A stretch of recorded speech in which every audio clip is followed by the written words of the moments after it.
The impending indictment of former President Donald Trump for payoff to Stormy Daniels for silence as disguised 2016 campaign contribution is a trial balloon to see public reaction to Trump's summoning his supporters to arms to protest. If the turnout is slim, deterred by the more than 1,000 arrests and more than 500 convictions, more were today, and punishments of the January 6 participants, Trump's base will melt. His Republican political rivals will jump into the 2024 presidential race, and the prosecutors pursuing Trump over fake Georgia electors and browbeating Ratsburger to find 11,700 Trump votes, obstruction of justice, and obliteration of presidential documents at Mar-a-Lago, and let's not forget, insurrection on January 6th, will be emboldened to jump on Trump's grave with a flurry of additional indictments. We should know in less than a week the outcome. So, Bruce Fein, you're joining us. I've summarized in my political experience that this indictment that is coming down is just a trial balloon to see just how Trump's protesters, how they will behave, because we saw what happened during January 6th. Over 1,000 arrested, 500 convicted, more today. And because if they don't react in the way they did on January 6th, then, because the real charges, the real indictments are in Georgia, Mar-a-Lago, and January 6th. Right. But this is a trial balloon. Yeah. And if the supporters don't come out, and I think that they'll be deterred by knowing what's happened to the January 6th participants, then Trump looks like a paper tiger and everything collapses. You'll find all the rats will jump the sinking ship. Something similar happened that I witnessed during President Nixon and Watergate. There, he was named as an unindicted co-conspirator. He wasn't actually later indicted because he received the pardon from Gerald Ford. But when it was clear that they were ready, if he didn't get indicted, he was going to be impeached and removed from office after trial, so he resigned. But everybody abandoned him. But those who even stayed on late, they all got massacred in the 1974 elections. And anyone who saw that's going to say, I'm not sticking around if they see Trump going under. And his support will vanish, in a second. And that's why he took a huge risk. It wasn't just him. Kevin McCarthy said all the people in the Republican Party have to clamor for big turnout and protest against the so-called witch hunt, I guess because not as many blue dresses as they had in Clinton yet, to show that he did have sex with Stormy Daniels that he continues to deny. And that could make his fall very fast. I think he rolled the dice because he's desperate. Is this similar to John Edwards? Or Bill Clinton? It's similar to Bill Clinton, except that Bill Clinton wasn't paying Monica Lewinsky for sex. He lied about it, and so his charges were obstruction of justice and perjury, not paying off, basically a prostitute to conceal a campaign. But if he had used his own personal funds and not campaign money, we would not be having this conversation. Well, if he used his personal funds, but the purpose of the payoff was to influence the outcome of the election in 2016, which clearly it was because it comes just on the eve of the voting, and he thought that this would be embarrassing after the Access Hollywood tape is publicized, which put him in the doghouse with regard to many women voters.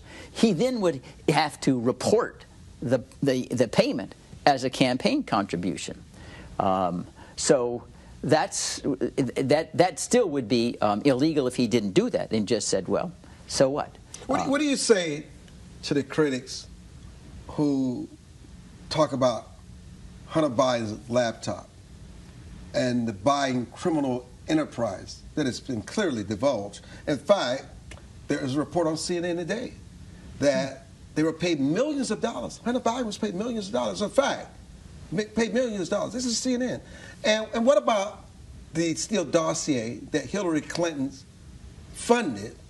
And yet people say you have one standard for Donald Trump, yet a different standard for someone else who's a presidential candidate, and justice is not blind? I think that's an incomplete story of what's happened. First of all, the Hunter Biden has not escaped. He's still under investigation. But they don't think he's going to ever meet justice. And the investigation is by a Trump appointee.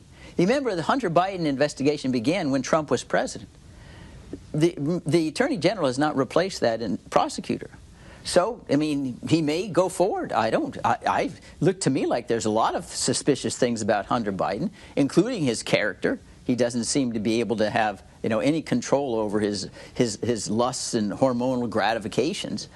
He may well get indicted if those the facts are, but I don't think it's cover-up. Now, with regard to Hillary Clinton, there in fact were indictments brought against at least two persons by Mr. Dunham, who was hired specially by the Trump White House to look into whether there was some kind of corruption in the investigation trying to tie Trump's campaign with the Russians.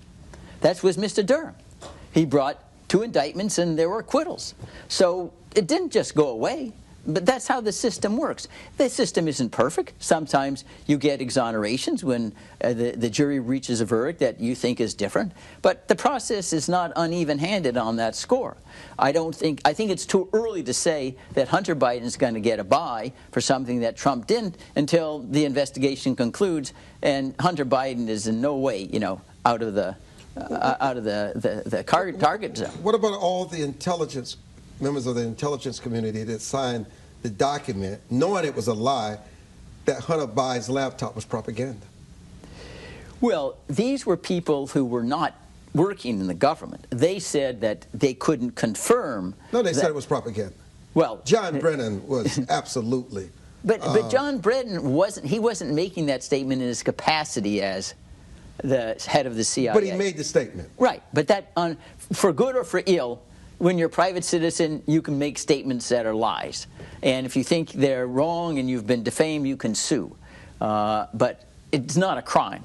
So you don't think the former president is a victim? No, I don't think he's a victim. I put the comparison, Armstrong, with President Richard Nixon. Richard Nixon, this was when he was in the White House, not out. He was being investigated for crime by Archibald Cox. He was subpoenaed by Leon Jaworski. He lost cases in the Supreme Court. After he left, he got a pardon, but afterwards he was called for 7 to 8 hours before a grand jury to testify as to what he knew about Watergate. Remember, his taxes as well were examined by the Congress. He paid hundreds of thousands of dollars in back taxes because he overvalued, old papers that he contributed to a library. Where's the discrepancy between what happened to Mr. Nixon and Mr. Trump? If Trump were a Democrat with the same allegations, would the media have behaved differently? Absolutely they would have. I consider Biden has done all sorts of terrible things, and the media just won't cover it. For example, most recently we have Cy Hirsch, fabled reporter of the New York Times. He disclosed My Lai, Abu Ghraib. He comes up with his sources and finds someone who has firsthand knowledge that it was Mr. Biden who ordered the explosions of the Nord Stream 1 and 2 pipelines. Those are not the Russians. No. What they lied. And they lied.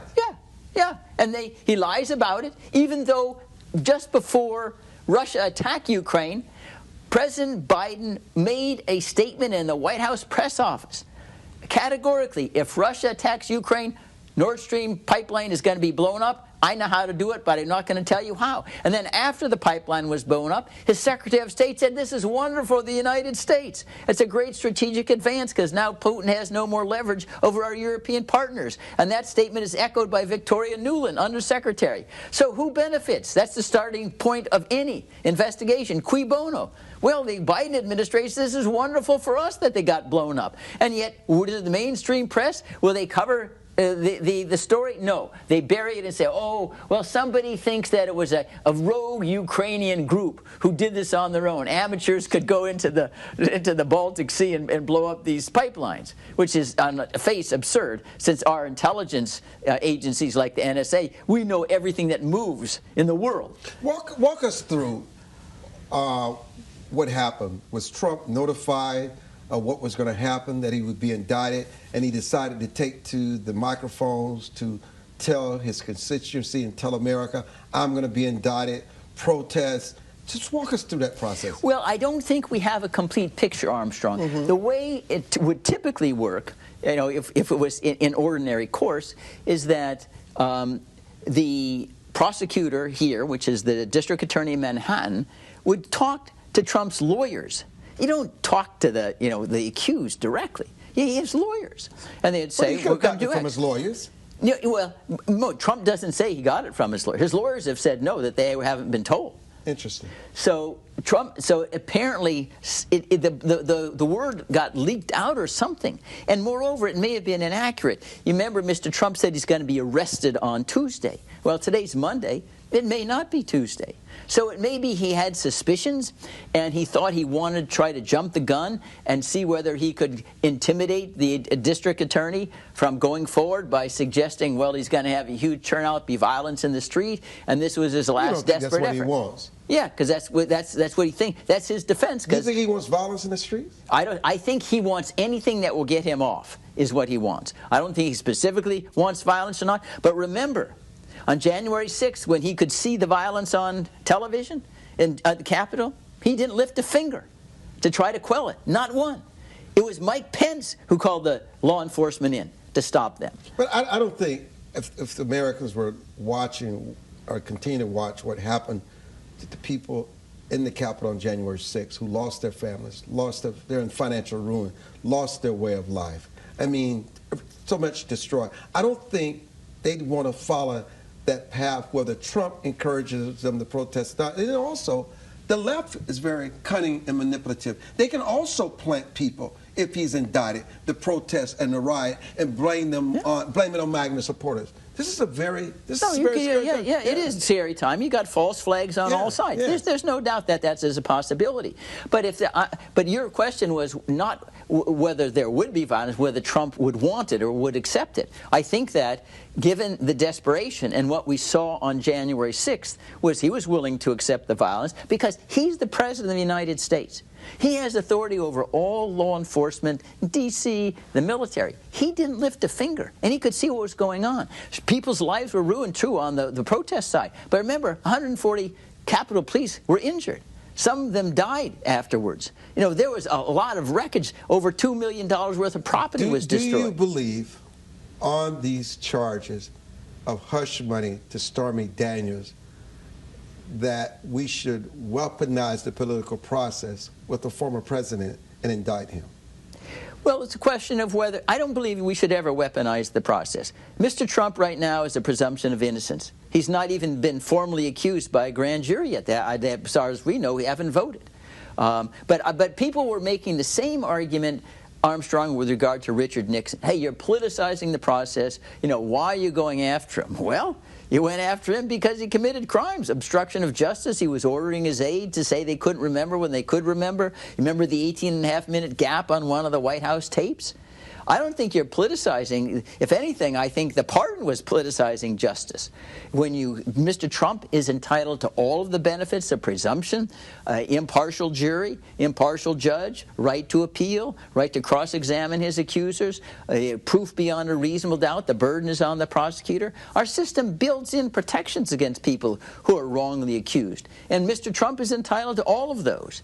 But I don't call that, weaponizing the government. It's ironic that you use the phrase, because today the chairman of the House Judiciary, Jim Jordan, said, well, he's going to call Alan Bragg, the prosecutor in Manhattan who works for Manhattan in New York. He doesn't work for the federal government. Let's look at Alvin Bragg's record. Yeah.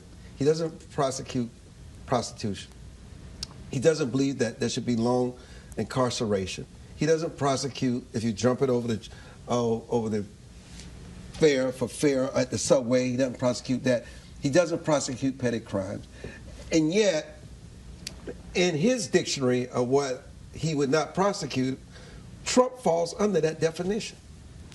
Well, I think that, number one, we can't look at believe that he's operating in isolation. He's seen other things that's Trump done, even though he only has jurisdiction. You don't think he's some progressive paid and bought for by George Soros. And you don't think he's doing the bidding of the White House? No, he's a Democrat. He runs for office. He's an elected official. So he's looking at his constituency. I do believe politics enters into the equation when you have elected prosecutors, which is true all over the country. They run on campaigns. That's true in some places where judges are elected. I'm not denying that that politics doesn't enter into the equation, but it's inescapable when you expect someone who's elected not to be sensitive to what the political fallout is going to be.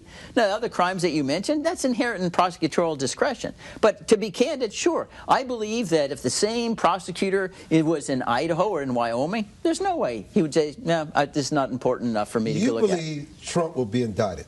Yes, I do. Why?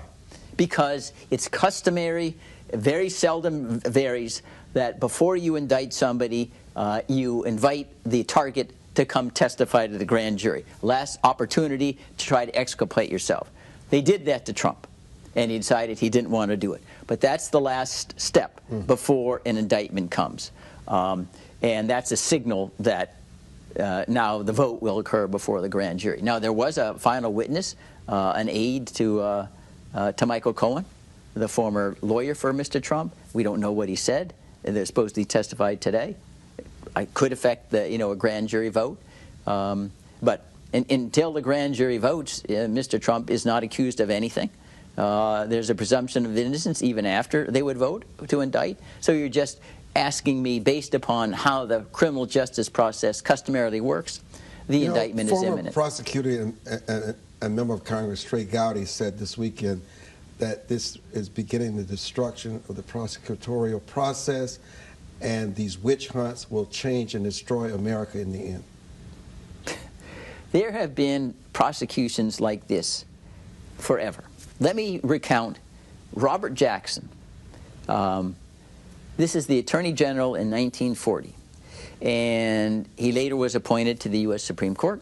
He was our chief prosecutor at Nuremberg, and he said, as Attorney General, we now have such an assortment of laws on the books that the fear we have, again, this is 80 years ago, 83 years ago, is that it's no longer a case of a crime being committed and the prosecutor search for the culprit, but somebody becomes obnoxious, hated by the prosecutor, and he scours the books to pin an offense on him.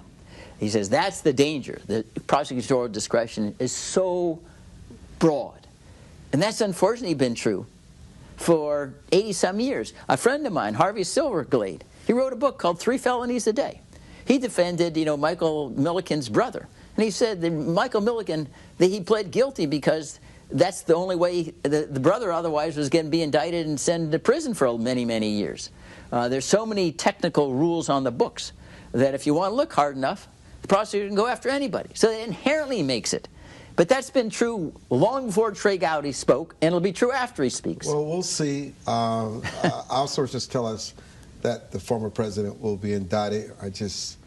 I'm always concerned about how Americans, and particularly his base, responds. It's always a pleasure having you join us, being neutral, and call it as you see it, Bruce. When we come back, we're going to have Gene Drummond and on. We're going to talk about health care and your wellness. I'm Armstrong Williams. We'll be back.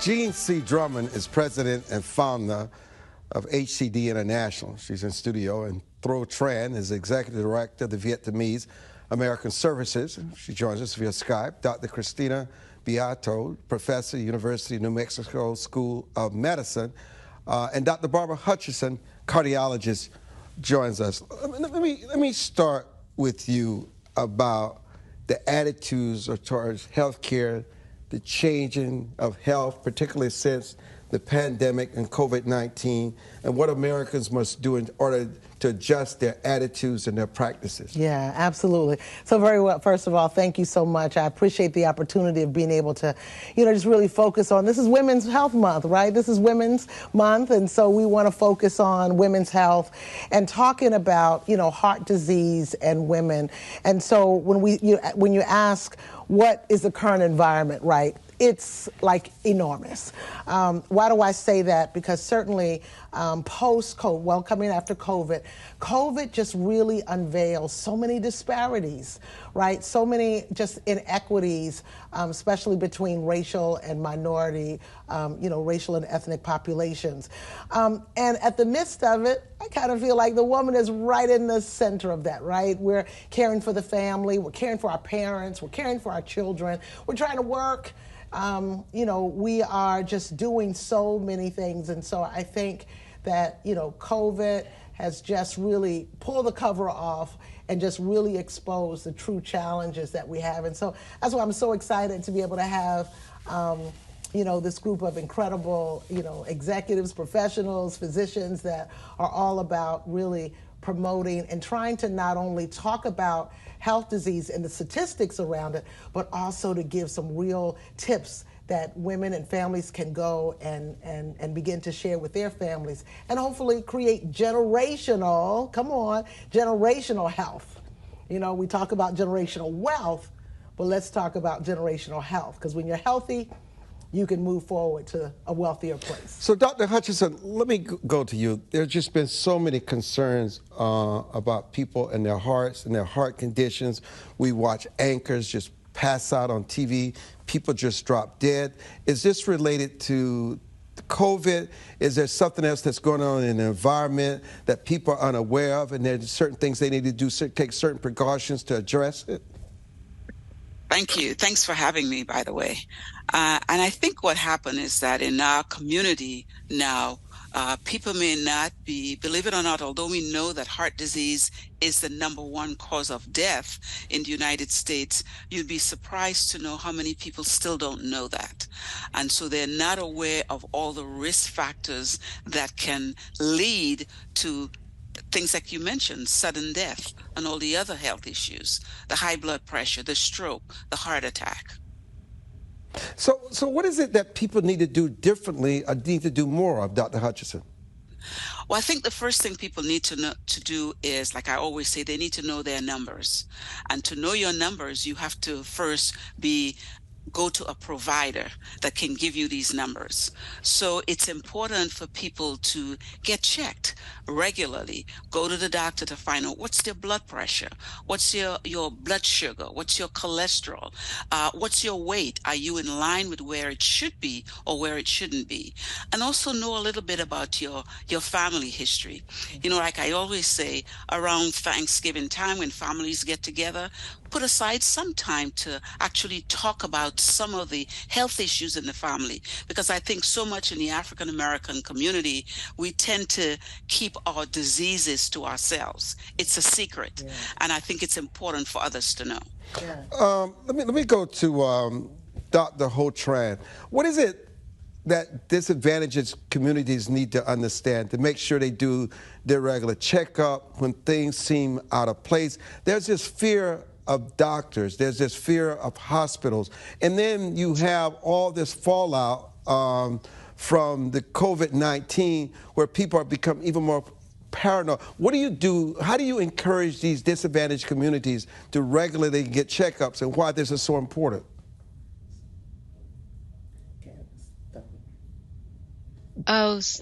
Thank you for inviting me today.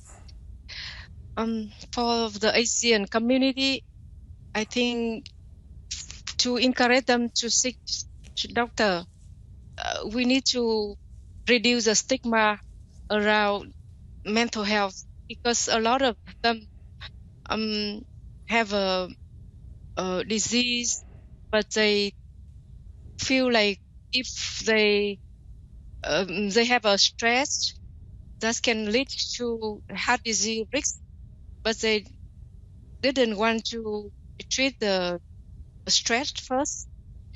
And also, we have a habit of consume a lot of traditional food, like in a lot of salty food. And if we need to go to nutritionists to get advice, so we can change the habit. Well, let me follow up with you, Dr. Tran. That's Tran. Tran. Yeah. Tran, it's all the same. Dr. Tran, so listen, what is mental health? And has mental health and the definition and the meaning of it changed? Because you know what? There seems to be a stigma around this thing that we call mental health. Yes. It's big stigma during the Asian community. If you go to doctor and talk about your stress, and if you keep it so long, the stress and anxiety can contribute to heart disease risk. So it can impact to the heart health. But for us, if you have a stress and you go to doctor, that means you a little bit crazy, and we try to hide it, and we will try to keep it until it's become severe, another health problem.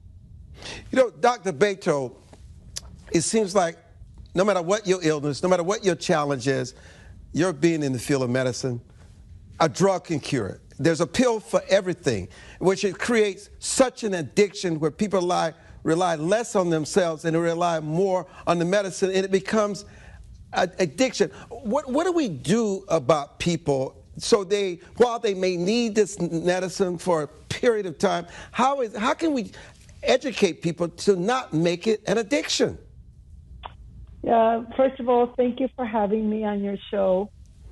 But you've heard Dr. Johnson talk about numbers. You hear about mental health. And I'm going to say this is all one human being, and one pill doesn't take care of it all. And several pills won't take care of it. It starts with the person being holistic, understanding that heart disease indeed is #1 killer in our country for both men and women. But the issue is the brain is the mental health, and it's another organ just like the heart, and it needs the same care. And just like one pill won't take care of your heart problem, whether it's the blood pressure, whether it's retaining fluid, we are holistic human beings. And it starts with the family. Women are key in this, and women tend to take care of others, themselves less. And we learn by example.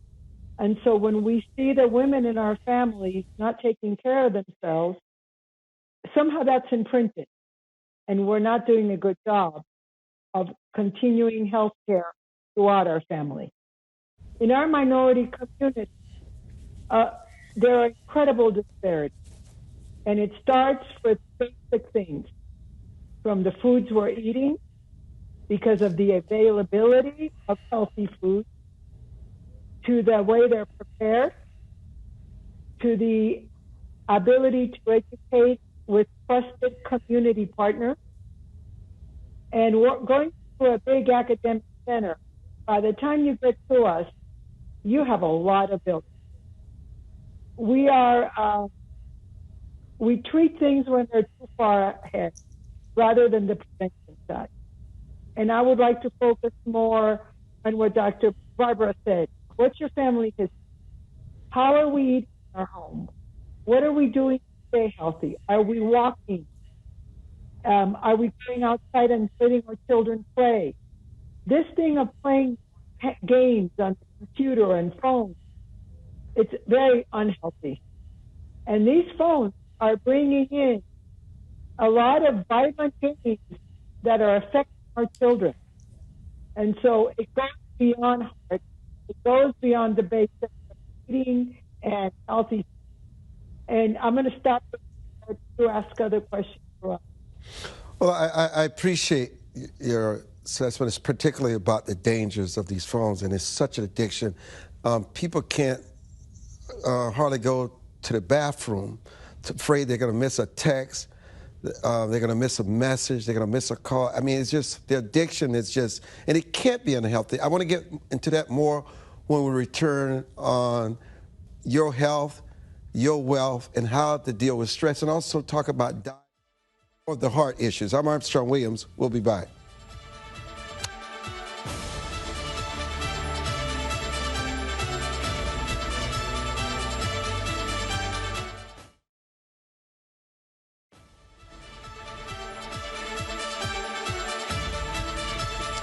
And welcome back to the broadcast. I'm your moderator, Armstrong Williams. Let me go back to Tran. Let's talk about from the patient's perspective.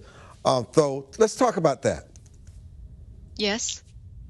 The patient. What is it that, how can patients assist in terms of their care? What is it they need to do in preparation of their paperwork? You know, I always said I want to make sure that at some point very soon, I want to get all my medical data on my phone. So when I go to the doctor, everything is there. There is no misinterpretation of getting something wrong. And sometimes the patient's records are not just in order, and it can become very confusing and also very dangerous. Yeah. You know, I think also too. Let me get through. Let me get through. Come on now. I was going to say something real good. Go ahead, Tho. All right. Yes. From a patient, and you know, for us, we have a lot of myths to believe in traditional treatment, and then we listen to doctor, family doctor. We listen to a traditional doctor. We listen to neighbor, mother. So a lot of information sometimes make patients confused and they try too many things. Actually, the side effect is worse. So for us, from the patient, we have overwhelmed the information. And I think you're right. If we have too many things everywhere, we actually get lost and we don't know which is the right thing. And if you take too much the medication, Yeah. actually causes you another disease.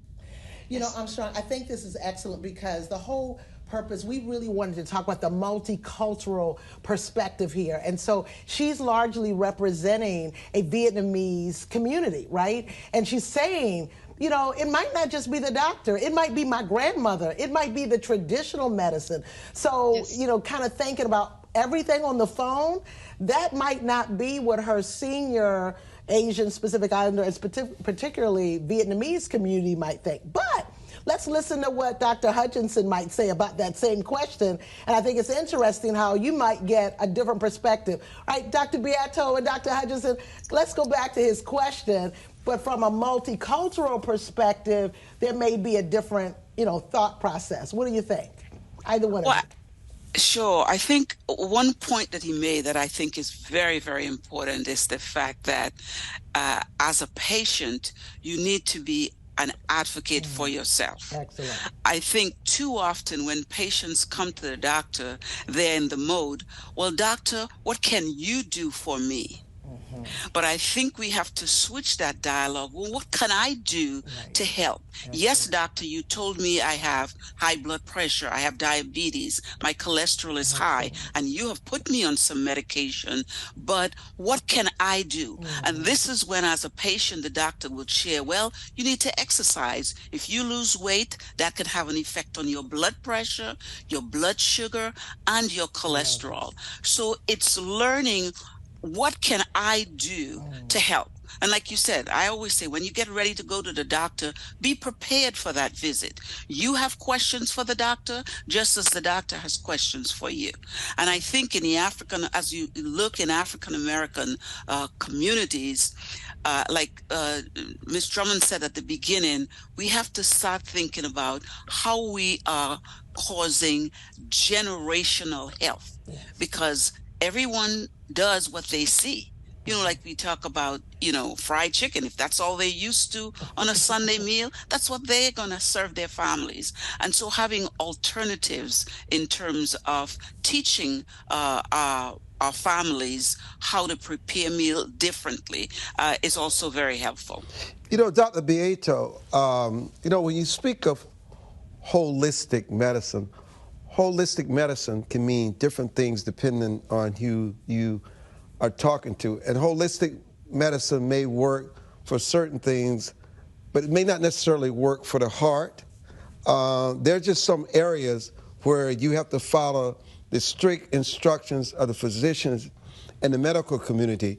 And so when you say holistic medicine, I mean, someone could say, I don't want to go to the hospital to give birth. I want to have a natural birth at home. Depending on what that pregnancy has been like over the period of it, sometimes you may need to go to the doctor. So when do you pull back on this holistic approach and also use the approach that has proven to be effective? Great point. And I mean holistic, looking at the whole individual, not alternative medicine, where you could have different modalities being applied. So when I talk about holistic, I mean the brain is attached to the heart in a human being, to the joints. You don't treat one organ or one thing. The person is together. And I want to emphasize strongly, the patient has to be and is their own best advocate. If you don't understand anything as a patient, you keep asking for an explanation until you do understand. It's ultimately your body, your health, and no one's going to change anything if you don't understand and you can see why I need to take that pill at that time, or why I need to do it for the whole month, not because I start feeling better that I'm going to stop. Yeah. So I think that it's critical the patient understands it's your body, advocate. Yeah. And don't leave that down until you understand. Dr. Beanto, I love that. And you know, as Dr. Beanto is speaking about that, Armstrong, I'm thinking about what about when we think about disparities, Dr. Beanto, right? And each of you, though, as well as Dr. Hutchinson, there's the social determinants, whether we're calling them the health-related, drivers of health, the non-health-related drivers, social determinants of health. Think about health literacy. So what I want you to share is, if the patient has to be the advocate, but I'm not literate, I don't understand maybe even the language, right? Certainly not the language of medicine, but I may not even understand English. I may have some English challenges, whether I'm American or not. Talk to us about how do we overcome that, right? What are some tips that you would say to our audience to really become the advocate for myself? How do I do that? Well, first of all, health literacy may be associated with language or it may not. Okay. There are lots of people that speak English that have very little literacy. And it varies from cultures. I live in New Mexico. We have a lot of Native Americans. We have Hispanics. We have African Americans. We have Anglos. We have in the community large. But the reality is unique because of the culture and the ethnicity they grow up in. Whether it's the fried chicken on Sunday or the fish fry, the beans on top, it's very different. We have Native Americans that don't even have running water in their reservation. So disparities are very large. So understanding, first of all, as a medical provider, the population is, but it's also a patient and that culture from that we work together for the best outcomes for that particular patient. Okay. This is a complex thing. It's not going to be one cookie for everybody because our culture is different. Okay.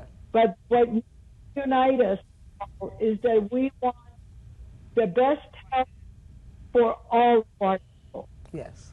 So, Dr. Hutchinson, Let me. No. You know what?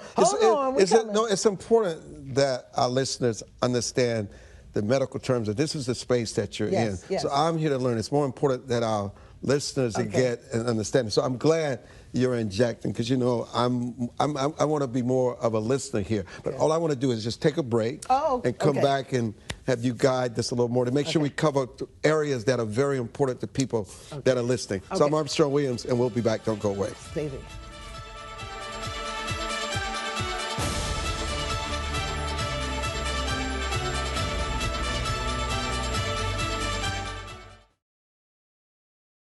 If you believe every child is deserving of a quality education, please go to educationjusticefoundation.com.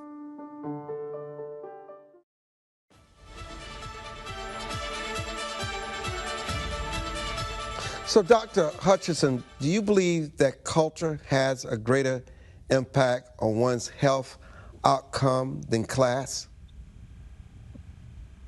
I do think so, because especially as I look at the African American community, I think the culture in that community could sometimes be our own detriment, because we tend to practice what we know, what we see. And from a health perspective, it carries over our choices. Like I stated earlier, our food choices. You know, I'm sure you've heard the expression, this is typical down-hole Southern cooking or Louisiana cooking.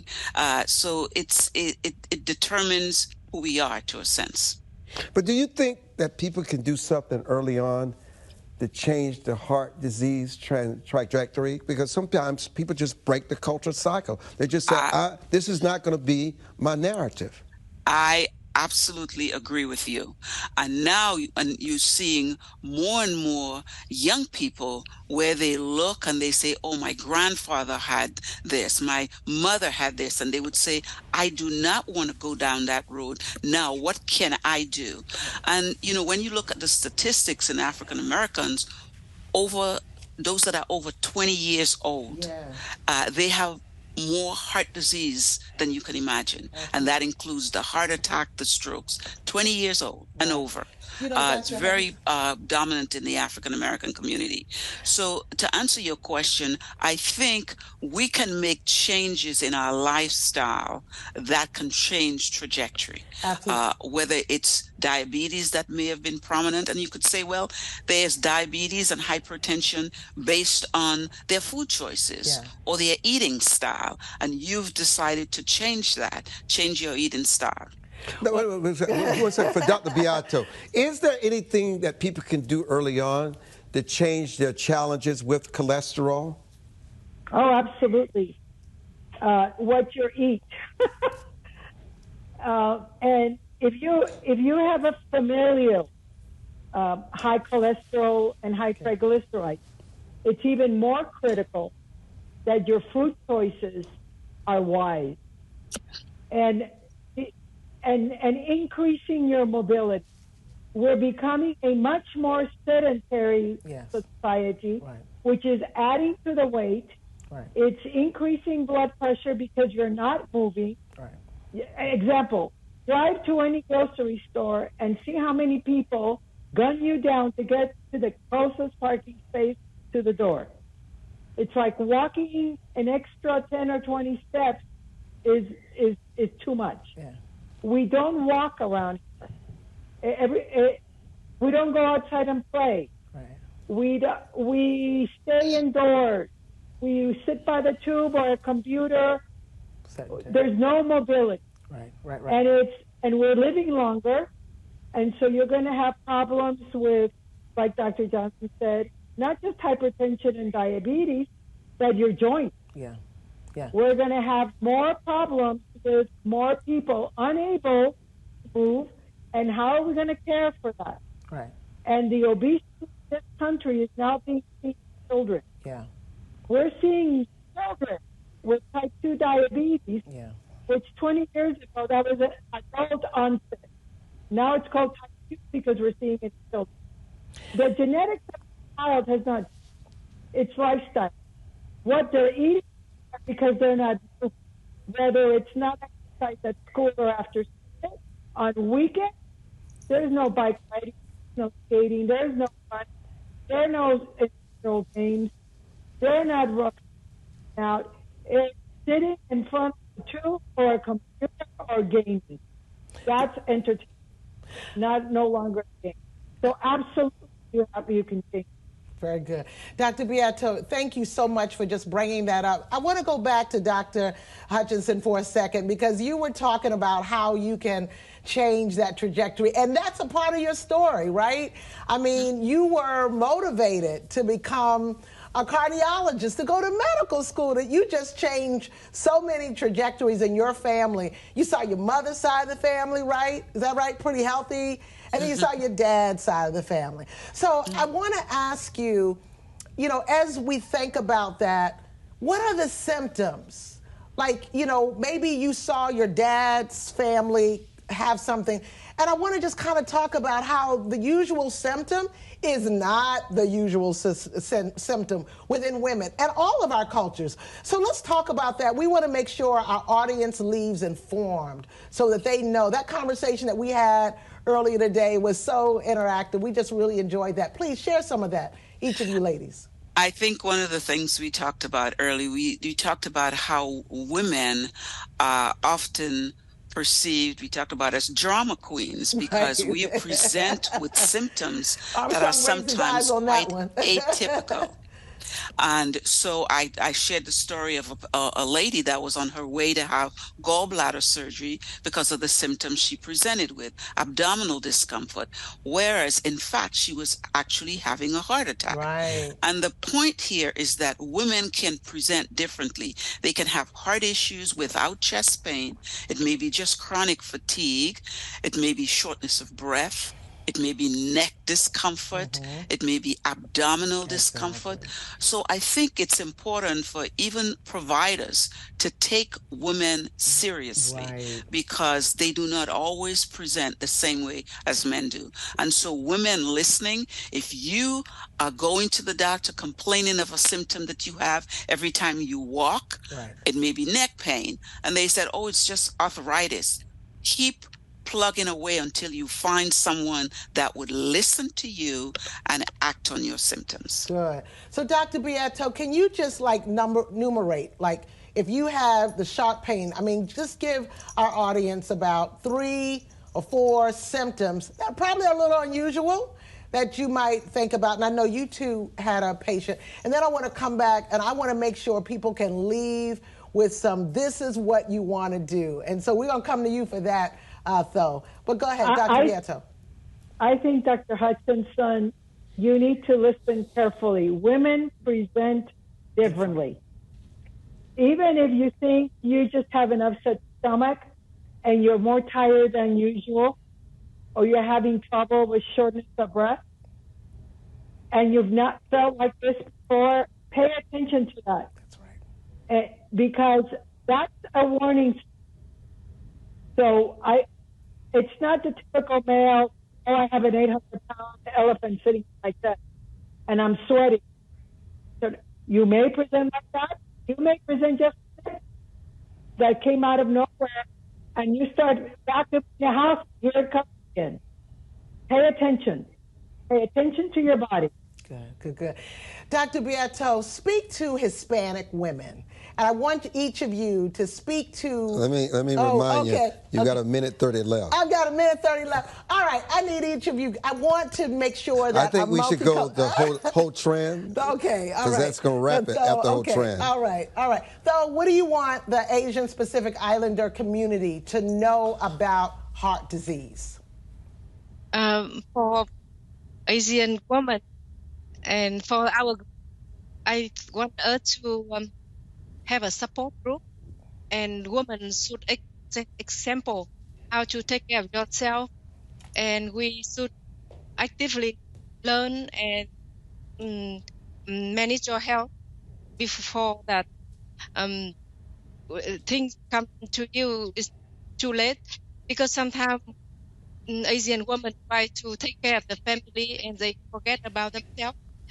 So that's I want to do with the Vietnamese American Service mission, that we want to get everyone together to support each other, the community. Very good. Well, for me, obviously, as a man, listening that women who feel that their challenges are quite different from men, that you know, men have the access, they don't have the issue. I think we all have challenges. Yeah, we do. No question. I think we all have challenges, but I really appreciate Ms. Drummond putting this panel together, because I've learned so much. It's about learning and dispensing information. I want to thank you all so much for joining us for this special edition of Your Voice, Your Future. And hopefully we can do this again in the future. Is there a website? Yes, well, certainly hcdinternational.com, www.hcdi.com. Ladies, take care of yourself first. Good night, everybody. Good night.